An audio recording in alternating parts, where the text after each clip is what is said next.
सलीम नहमदुहु सलीम हाजी सल्ली अला रसूलिल करीम अम्मा बाद और पे कह रहा अऊज़ु बिल्लाहि मिनश शैतानिर रजीम बिस्मिल्लाहिर रहमानिर रहीम। मुअज़्ज़िज़ असातिज़ा इकराम और प्यारे तलबा तालिबात और तमाम मुअज़्ज़िज़ हाज़रीन, औरत कुरान की नजर में इस उन्वान के तहत मुझे तकरीर करने की जसारत मिली। औरत को कुरान के जरिए जो अज़मत, इज्जत, कद्र, मंजिलत अता हुई है, मैं कोशिश करूंगी इस उन्वान का हक अदा कर सकूं। चूंकि इस उन्वान को एक महदूद दायरे में अल्फाज की बंदिश लाजिम कर दी गई है, इसको मद्देनजर रखते हुए मैं अपने क़यादत का इजहार करने की कोशिश करूंगी। अल्लाह ताला कुरान पाक में अपने बंदों से बात करता है। कुरान अल्लाह का कलाम है जो बराह रास्त उसकी जात से निकला है, रसूल पाक सल्लल्लाहु अलैहि वसल्लम के क़ल्ब मुबारक से निकला है। ये वाहिद नबी सल्लल्लाहु अलैहि वसल्लम है जिनके कलाम क़ल्ब मुबारक पर उतारा है और कुरान वही के जरिए नाजिल हुई। अल्लाह ताला मालिक होकर अपने गुलाम, अपनी मखलूक खुद ही तो बनाया है। उनके इतने लाड उठाए, उनके इतने नाज उठाए, ये आप सल्लल्लाहु अलैहि वसल्लम की शान में बुलंद तरीन मुकाम है जिसको हम अपने लफ्जों में नहीं ला सकते, न तक़ील में न तसव्वुर में ला सकते हैं। तो बंदे और रब को जोड़ने वाली चीज मर्द से औरत है। आप सल्लल्लाहु अलैहि वसल्लम की पाकीज़ा जिंदगी है, वो जिंदगी जिसकी अल्लाह ने कसम उठाई। अल्लाह ताला सितारों की कसम उठा रहा है कि वो चमकते हैं।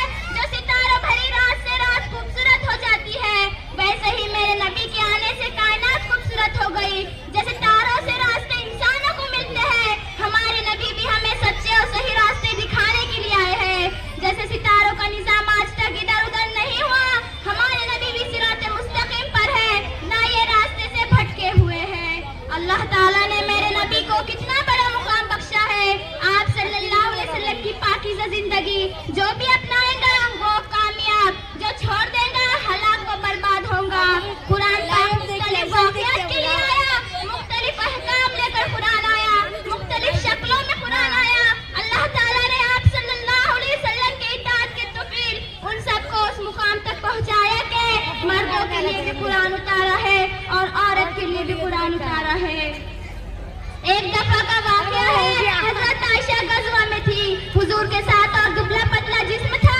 कुहारे ने आकर डोली रखी और इंतजार में के आप आकर बैठ जाए तो डोली को उठाकर ऊंट पर बांध लेंगे। वो आकर डोली में बैठ गई और अपने गले पर हाथ फेरा कर क्या देखी है, उनका हार ही नहीं है। वो जल्दी से निकली कि अपना हार लेकर आओ। कुहारों ने डोली उठाई, उन्हें पता नहीं चला कि हज़रत आयशा डोली में है या नहीं। हज़रत आयशा जब वापस आई तो काफिला निकल चुका था। वो हैरान हो गई, उन्होंने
गई है और एक तरफ हयात भी बताई गई है कि तमाम इंसान एक ही नस्ल से है और एक दूसरे का खून और गोश्त पोश्त है।